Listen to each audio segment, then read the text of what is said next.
First and foremost, hopefully everybody had a great weekend. I know some people who might not have had a great weekend. Take a look at the picture right there, but obviously it's I think that this is another one of those situations, just like that children's hospital that was ruthlessly bombed by the Russians, whatever, in Mariupol, Mary Poppins land, wherever the fuck it was.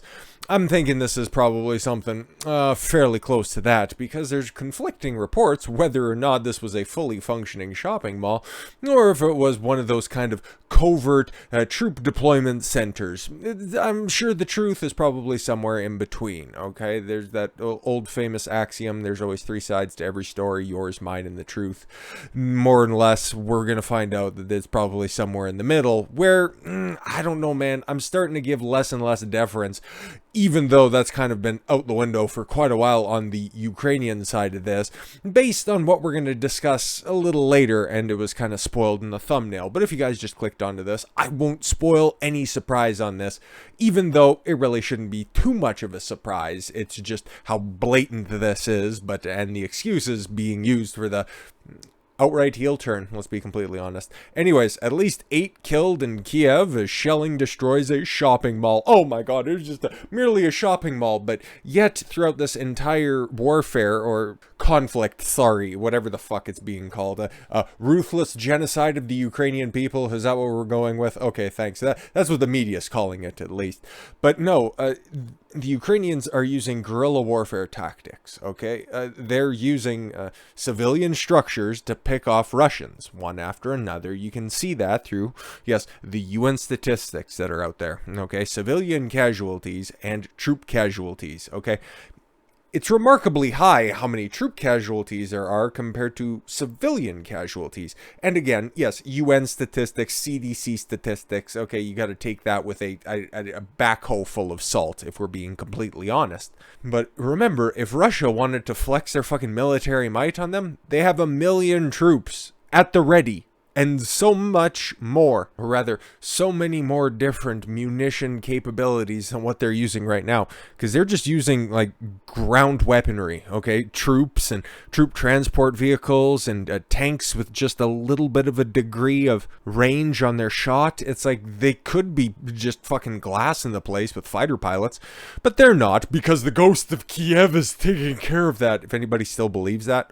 Oh my god, I hope the helmet that your doctor mandates that you wear 24 hours a day has a very comfortable chin strap. But just keep that in mind as well, because this could be over in an instant, and the terms, which we'll get to as well, for this to all be over are still incredibly fucking reasonable, and really makes it seem, if you're reading what's actually being said by both parties, the Russians are in the driver's seat on this one, and Ukraine is just trying to ride the wave of globalism. Alright, at least 8 people were killed by Russian shelling that struck a shopping mall on the outskirts of Kyiv, so not even in the city itself, okay? Again, the military strategy for the Russians right now are just encircling these cities. Well, they haven't taken over a whole bunch of cities. Yeah, because they're just trying to put pressure on the government before they do anything further than that. They're going out of their way to make sure that not a lot of people die on this. They have what they want in mind, and the Ukrainians, or rather Zelensky himself, because he, like Fauci, is the science. He is effectively Ukraine right now, and it's fucking freaky. A video released by the Russian Ministry of Defense showed a large blast outside the Retroville shopping center in the Podolsky district on March 20th. So yesterday or earlier today, depending on your time zone. Russian Defense Ministry spokesperson Major General Igor Konashenkov, that is the most Russianist Russian name, alleged on Monday that Ukrainian forces used the shopping mall to reload multiple rocket launchers and store rockets used for shelling Russian troops. So again, that's a similar claim to what was made by the Children's Cancer Hospital, whatever the fuck propaganda was out there for that very legitimate, very optional, very functional Mariupol hospital. Oh, but a pregnant woman died. Okay, yeah, oh, sure. I'll believe that. Konashenkov said that the battery of multiple rocket launchers and ammunitions for them was destroyed in the strike. NDT News could not independently verify, the Defense Ministry spokesperson's claims. Yeah, that's fair enough, because even if there were insurgent troops that were there, okay, they probably would have been killed in the blast. So, Was it singled out as a troop facility, or was it singled out as a citizen facility? Okay. One would correspond with the conflict strategy so far, and another one would just feed into the propaganda machine. Not entirely sure where it is, because again, there's nothing to really verify this with. It's just starting to become a little bit more obvious what is going on here. Ukrainian nationalist units hid behind residential buildings for several days and fired from multiple rocket systems at Russian military personnel, Konashenkov said. At the same time, the areas of nearby shopping center were used as a large base for storing rocket-propelled ammunition. The blast also damaged nearby buildings and the densely populated Podil district and left smoking piles of rubble. The impact of the rockets has shattered every window in the neighboring high-rise.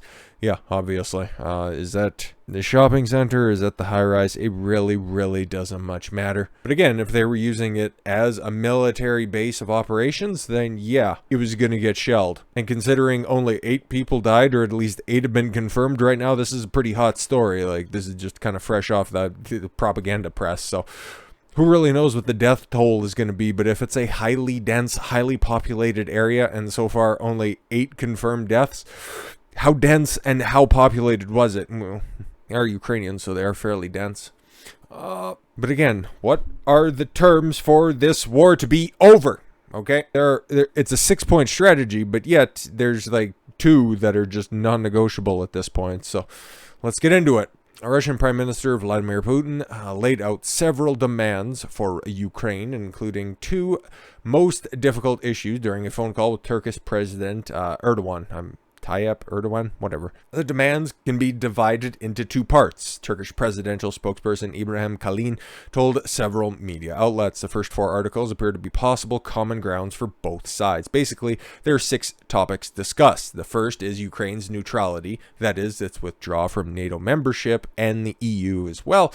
The second, disarmament and mutual security guarantees in the context of the Austrian model. Austria, Switzerland, okay. Your neutrality will be guaranteed by both sides. Okay, you will not be an ally of anybody, you will be an ally of everybody through your neutrality. That's the idea there. Third is a process that the Russian side refers to as denazification. Yeah, if you guys have been paying attention to that as well, the Azov Battalion and several other wings of the Ukrainian government, or not, well, there's some members in the Ukrainian government, but there's also some Ukrainian troops that are out there that just, and the pictures, man, that these places just seem to find of any troops that are actually on the ground, you just can't help but snap a photo and not catch a black sun, a swastika, or any sort of Nazi imagery out there. So it's a fair thing, okay? Because I don't know about you, I'm not exactly too fond of institutional Nazis. Fourth,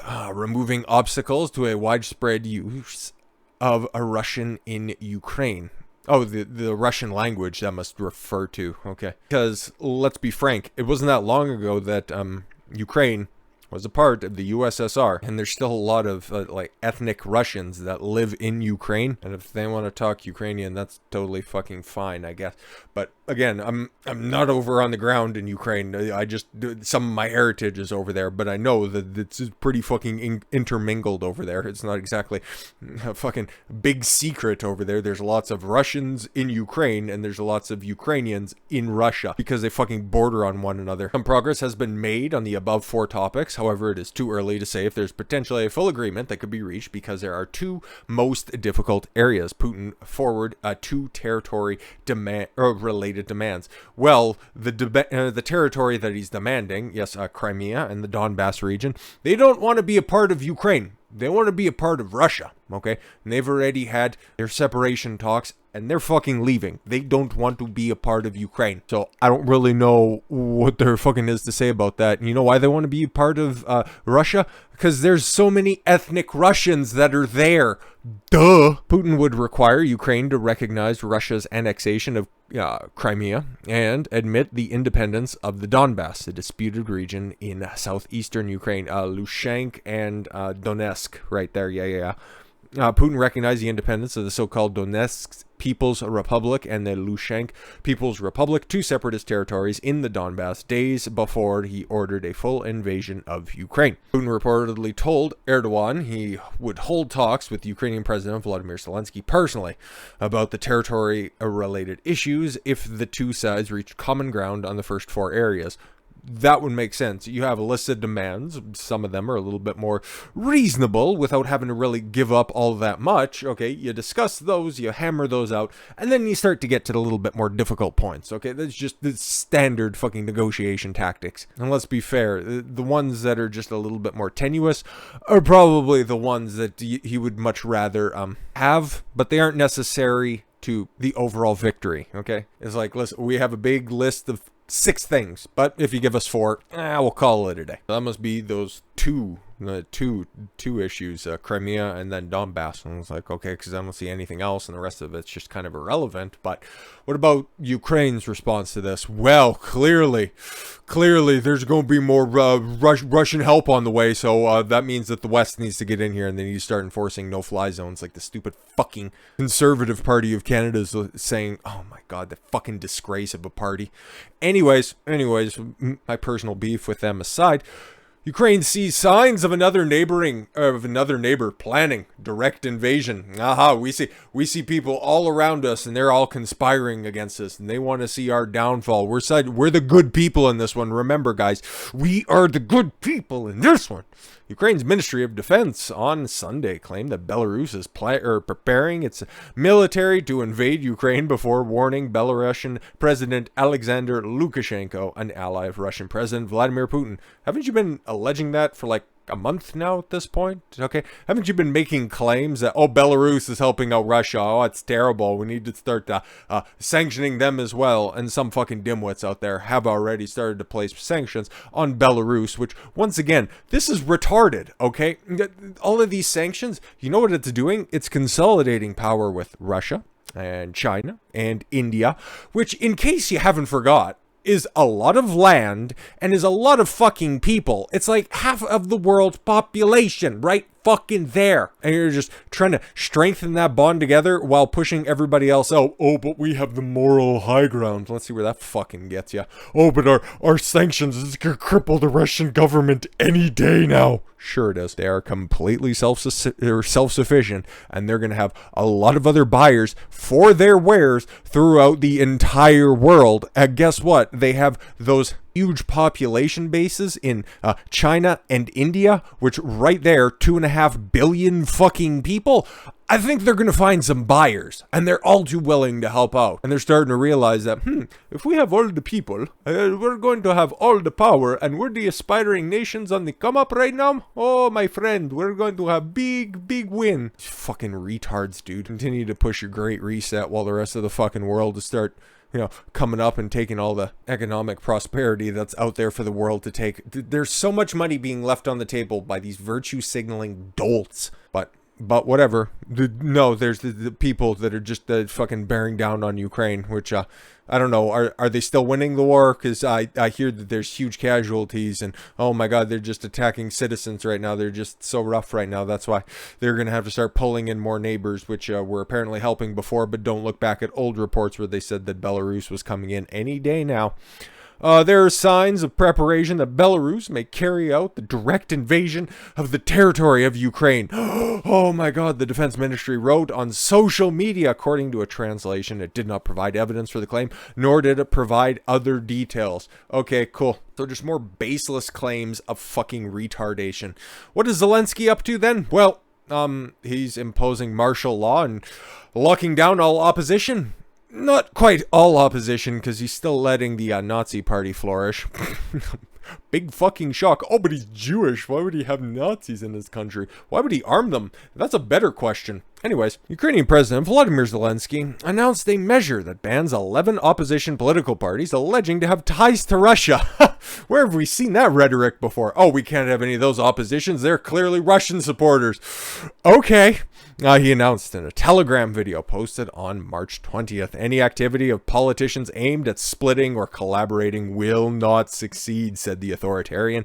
Zelensky also said that wartime exposes quite well with paucity of personal ambitions and those who try to put their own ambitions, says the man who just sees more power than anybody else has in Ukrainian history, or their own party or career above the interests of the state. He said with zero self-awareness. The parties that have been banned include the Opposition Platform for Life, Shiraj's party, Nashi, Opposition Bloc, Left Opposition, Union of Left Forces, Darajev, Progressive Socialist Party of Ukraine, Socialist Party of Ukraine, the Socialists, and Vladimir's Sardo Bloc, according to Ukriniform, whatever. The National Security Council agreed to suspend the parties, Ukriniform reported, citing Zelensky's video address. The Ukrainian Ministry of Justice has also been told to immediately take measures to ban those political parties. Zelensky didn't provide evidence that linked the 11 opposition parties to the Russian government.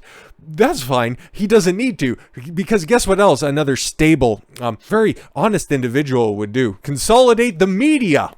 Zelensky combines Ukrainian television stations into one channel over misinformation. You guys think if you're supporting if you're supporting the Ukrainians right now, you still think you're supporting the good guy in this one? This is not the move of somebody who has the moral or even the factual upper hand. This is somebody who's trying to take an advantage of a situation and he's grasping at fucking straws and spinning out of control. That's why that's why I see them as just fucking false flags attacks, okay? Oh, the Russians are attacking shopping malls. Oh, they're attacking hospitals. That's the claim of a desperate man, okay? Even if they're doing that, you don't publicize that, because that makes the opposition, that makes them seem like monsters, okay? That dehumanizes people, real legitimate people. And you don't get that there's fallout from that. But instead, you don't have to worry about the fallout of that because you just consolidated the media. This is wild, dude. Ukraine President Volodymyr Zelensky announced that his government will combine all state TV channels into one amid the Russian invasion. Why would you have to do that? Literally every fucking form of legacy media across the entire world is on your side, okay? Hollywood, the music industry, every fucking online company has a support Ukraine, just donate here fucking tab. Literally, my thumbnail company has a hashtag support Ukraine drop down here and show, and we'll tell you how you can show your support, and I just fucking click it off and make my own thumbnails because fuck off. Spotify, YouTube, everybody is doing this virtue signaling nonsense, and they're all on your side. They're shutting down every fucking opportunity for the other side of this conflict to speak. Russia Today, just Russian linked YouTube channels getting fucking yeeted. Nobody's allowed to hear anything coming over from Russia. So what's the point of consolidating the media? Are people just starting to ask questions? Again, I'm thinking he's letting in some of those Nazi sympathizers getting a little too close into his ear because there's a whole lot of centralization of power going on. Zelensky said the move entails combining all national television and the program content, of which consists mainly of information and of information analytical programs, talking head programs. So the CNNs of Ukraine, whatever that would be, I couldn't imagine. A single information platform for strategic communication to be called United News. Sounds wonderful. You know who else does this successfully? North Koreans. The move was announced to fight against alleged active dissemination of misinformation by Russia. How would they control Ukrainian news stations? Questions that will never receive proper answers, and its distortion of information, as well as justifying or denying the armed aggression of the Russian Federation against Ukraine. I don't think anybody's denying it. It's just the severity that they're starting to nitpick on. It's not clear if the order that went into effect March 19th will impact private Ukrainian television channels. If not now, give it a couple of days. Earlier in the conflict, Russia shut down certain independent media outlets in Russia. Shut down certain outlets in Russia and also banned certain foreign broadcasters from operating there. The ones that weren't banned for them. Moscow also banned Facebook, Instagram, Twitter, and several other social media websites. Oh, those same social media websites which routinely and now endorsedly call for the deaths of Russian soldiers all the fucking time. And again, YouTube, Twitter, you can't get on there if you are affiliated with the Russian government, or even, you know what, hey, some Russian kids locally, like, oh god, where was that? Okay, I hear this referenced all the time. Yeah, there was this kid here. Okay, I figured I might as well pull up the news story anyways. Alexander Malafeev, okay, he's like a piano prodigy, as it were. He's been cancelled in Vancouver and Montreal because Canada's retarded, all because of what? He's Russian. That's how far we've gotten into this fucking nonsense. So where it goes from here, I don't really know, but looks like Zelensky has a taste for stroking his own ego. He's the only narcissist in this one, because do you see the same moves happening from the Russians? No, the guy who's, oh, he's a ruthless psychopath, and he's out there to exterminate all Ukrainians, and he just keeps firing his generals. It's like, okay, cool. That's not actually happening. All you need to do is just take a look at the other side, and that exact same shit is exactly what's happening on the Ukrainian side of this. So if this doesn't bust the narrative that maybe not everything we're hearing from the Ukraine side of this is all on the up and up, hopefully this continues to do the trick. And if not, fuck it, we'll be back tomorrow, and I'm sure there'll be plenty more false flag attacks happening, and more reports of, I don't know, attempted overthrows of Putin by Russian elites that were sanctioned by the rest of the world. So therefore, because they've been sanctioned, they're gonna retaliate against Putin, thinking that they're gonna get their stuff back. Okay, pal, I also believe those reports. They're definitely a part of that big think 400 IQ play by the World Economic Forum and all that kind of good shit. But hey, if you want to go ahead and believe it, go read to your heart's content. There's plenty of propaganda out there for you to consume. But with all of that said, thank you all very much for the gift of your time. I've been Consuelo. Want you to follow your gut and get after it. Take care, everyone.